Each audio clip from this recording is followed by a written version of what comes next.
আর সর্বশেষ পয়েন্ট, যেটি না শুনে আপনারা কেউ উঠে যাবেন না, সর্বশেষ পয়েন্ট হচ্ছে কলোনিয়াল মাইন্ড সেট আপ থেকে বের হওয়া। এটা এত কঠিন কিছু না, সহজ করে বুঝিয়ে দিচ্ছি।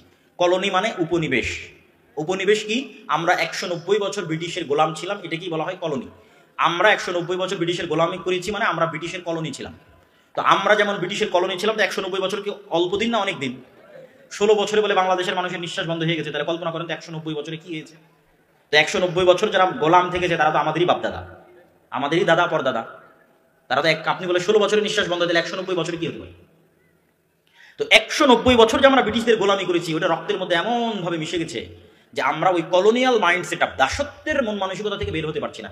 নিজেদের অজান্তে, জানতে নয়, নিজেদের অজান্তেই গোলামির মানসিকতা বহন করে বেড়াই আমরা। ছোট্ট দিয়ে এটা আমি নিজেও বুঝতে পারতাম না। আমি যদি ইউরোপ সফর না করতাম তো এটা বোঝা আমার পক্ষে সম্ভব ছিল না। আমি যখন ইংল্যান্ড থেকে বের হয়ে ফ্রান্স, ইতালি এবং স্পেনে ঢুকলাম, আমি কোনোদিন কল্পনাও করিনি, আগেও তো কেউ কোনোদিন আমাকে বলেওনি, শুনিওনি, জানিওনি। কেউ বললে হয়তো শুনতাম, জানতাম। তো আর কোনোদিন এরকম হতে পারে এটাও কল্পনা করিনি, এরকম হতে পারে এটা আমার মাথাতে ছিল না। ইতালি, স্পেন এবং ফ্রান্সে ঢোকার পর দেখা গেল কিছু কিছু বিমানবন্দরে এক্সিট শব্দটাও ইংরেজিতে লেখা নাই। খুঁজে পাই না কোন দিক দিয়ে বেরোবো, কারণ আমি তো ইতালির ভাষাও চিনি না, স্পেনের ভাষাও চিনি না, ফ্রান্সের ভাষাও চিনি না। আজীবন মনে করেছি যে ইংরেজি জানে তার জন্য সারা পৃথিবী সহজ। ইংরেজি বলে চলা যাবে না এরকম জায়গা পৃথিবীতে থাকতে পারে, এটা আমার কল্পনার বাইরে ছিল। তো এমনও বিমানবন্দর যেখানে স্টাফ আছে স্প্যানিশ, ইংরেজি জানে না, ও কথা বলতে ইংরেজি জানে, ওর সাথে কথা বলতে স্পেনের ভাষায় কথা বলতে হবে। তখন ধীরে ধীরে ওখানকার বাঙালিদের সাথে কথা বলতে বলতে যেটা বুঝলাম যে ইউরোপের ইংল্যান্ড বাদে অন্যান্য যে দেশগুলো আছে তারা জাতিগতভাবে এতটা আত্ম অহমিকা, এতটা আত্ম অহংকারী, এতটা উন্নাসিক যে আমি ফ্রান্সের মানুষে ইংরেজি শিখবো, ইংরেজি বলবো, এটা মরে যাওয়া ভালো। আমি ইতালির মানুষ হবে, ইতালিয়ান ভাষা ছাড়া ইংল্যান্ডের ইংরেজি শিখবো, এটা মরে যাওয়া ভালো। তখন বুঝলাম আমরা জাতিগতভাবে কি পরিমাণ কলোনিয়াল মাইন্ড সেট আপ নিজেদের অজান্তে বহন করি, আর ওরা জাতিগতভাবে কতটা স্বাধীন চেতা। তার মানে আমি ইংরেজি শিখতে অনুৎসাহিত করছি এটি কখনোই বলছি না, এটি বলতেছি না। এটির সাথে আরো একটা জিনিস উদাহরণ হিসেবে যুক্ত করে দেন, আফ্রিকার মুসলিম দেশগুলো।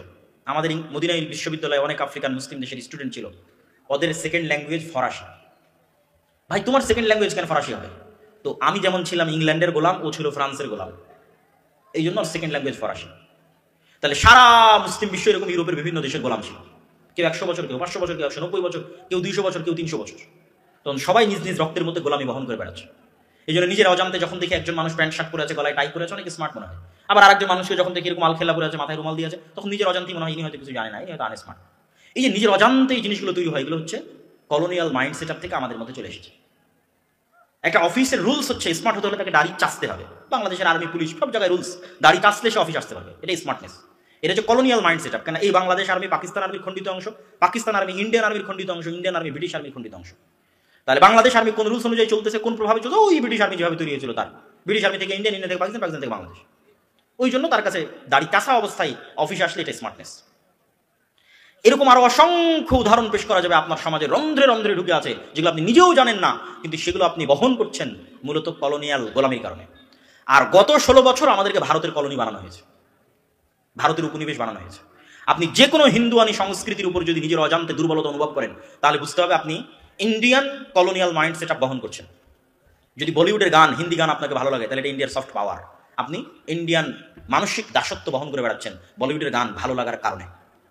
আপনার কাছে যদি পহেলা বৈশাখের অনুষ্ঠান ভালো লাগে, আপনার কাছে এরকম আরো যত হিন্দুয়ানি কালচার আছে, দুর্গাপূজা হচ্ছে, দুর্গাপূজার অভিবাদন জানাচ্ছে বাংলাদেশের বিভিন্ন স্কুল, কলেজ, ইউনিভার্সিটির ছাত্ররা তাদের অফিসিয়াল পেজে অভিবাদন জানাচ্ছে, আনন্দ উৎসাহের সাথে দুর্গাপূজায় অংশগ্রহণ করতেছে। আনন্দ উৎসাহের সাথে দুর্গাপূজায় অংশগ্রহণ করার কাফের হওয়া একই কথা। নতুন করে কালেমা পড়ে মুসলমান হতে হবে, আশহাদু আল্লা ইলাহা ইল্লাল্লাহ ওয়া আশহাদু আন্না মুহাম্মাদার রাসূলুল্লাহ, এটা বলে নতুন করে পড়ে মুসলমান হতে হবে। তো এরকম যে কোনো হিন্দুয়ানি কৃষ্টি কালচারের প্রতি যদি আপনি আপনার অন্তরে দুর্বলতা অনুভব করেন, আপনি ইন্ডিয়ান মাইন্ড সেট আপ বহন করতেছেন, গোলামি, দাসত্বের।